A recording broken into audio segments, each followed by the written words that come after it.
am the controller here at Simi Valley Ford, which makes me in charge of all the financial, HR, hiring, firing, keeping everybody educated with that, Bureau of Automotive Control, all the sales tax, payroll, all the fun things. And unfortunately, in the state of California, they are very bored. So they start making up laws that they think are going to be helpful. Well, the laws are not helpful if you're on this side of the table. So therefore, how I came to meet Jim was I was actually in my early 30s. I got dragged to an ADOMA meeting, which is for all office managers, and I was kicking and screaming. It was in San Fernando at the Odyssey, and it was in probably '86, and the speaker was going to be on HR, which we all hate. Unemployment issues, we all hate. And I get there, and Mr. Potts is in the front of the room, and I'm thinking, oh great, you know, because usually these meetings are snoozers. Well, what an eye-opener for me. Jim made it so that it was actually fun, it was funny, and I didn't need to make a lot of notes, because the one thing striking about Jim when he talks is you remember what he says. It's how he imparts the information, he likes what he's doing, and he does it in a manner that attracts attention. Over the years, he has just made my job phenomenally easier. And it's been easy to train the managers. He yanks me up by the bootstraps if he thinks things are slipping a little bit, because when you get changes in management, your management teams are doing the hiring and firing. Probably one of the funniest things is I was observing one of our general sales managers one day doing an interview, and he said, so you drink during the week? Are you married? You got kids? You know, what do you do with your free time? Oh, by the way, how old are you? And I was like, okay, there's 5 things right there. I was standing behind the window, the prospective employee's back was to me. And I'm doing these,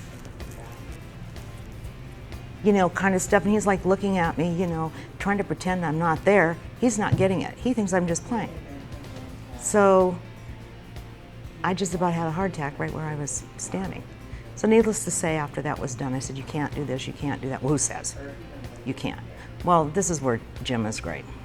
Sometimes coming from me, it's like, just you get back upstairs and count the money. You don't worry about it. Jim comes out and he does a seminar, and all these guys have such an eye-opener, like, I didn't know that, I didn't know that, and I didn't know that. So, you know, I just can't say enough about him, and as he's evolved over the years, he's branched out.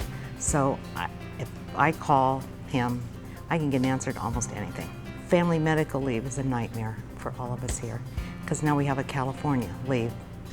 When you work in combination, we're scared to death of them. As employers, we're scared to death of them. You know, I don't know, with one day, do I count that? How many hours in a day? And people will work the system. So he came out with a simple form. It was 2 forms we were looking at 10 sheets. When it comes to hiring for a position and screening applications, the key thing that I think, and again, this is because of Jim, was looking for consistency in the work background. You know, how many job positions did they hold? Is there a gap in it? What you want to know is, why is there a gap in employment? What would be the reason for it? The business being changing and evolving all the time, you have to be sure that you screen and try to get the right person. California goes through a spree of claims when attorneys figure out where they can get money. It can be sexual harassment, it can be a hostile work environment, it can be, I feel like I was racially discriminated against. I mean, these are the things that are almost like an automatic payment because it costs too much. Insurance companies and employers don't want to defend it. The other thing I know that is new for us now, as a whole everywhere, is all this texting that's done. Managers now will text their employees if they're off work or on work.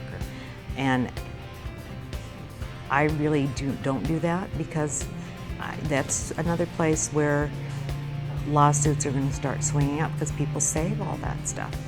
We're not perfect, and we make mistakes, but I can tell you when I can make a call and then be able to sleep that night, because it's like, look, you know, you're not the only person this happened to. We know everybody isn't perfect. The thing is that we catch it, we don't repeat it, we take care of what's going on, and we move on. Jim and his organization have meant so much to me in 30-some years. I can't even tell you that if I could have a desk here and park in here, I would. But as his wife Brenda and his children will tell you, you don't park Jim anywhere, because the man's phenomenal. I don't know where he gets his energy from. And the thing of it is I've never seen him mad or angry or disgusted. He's never made me feel like patronize me, because I am a woman in a man's world. A lot of men do my job also.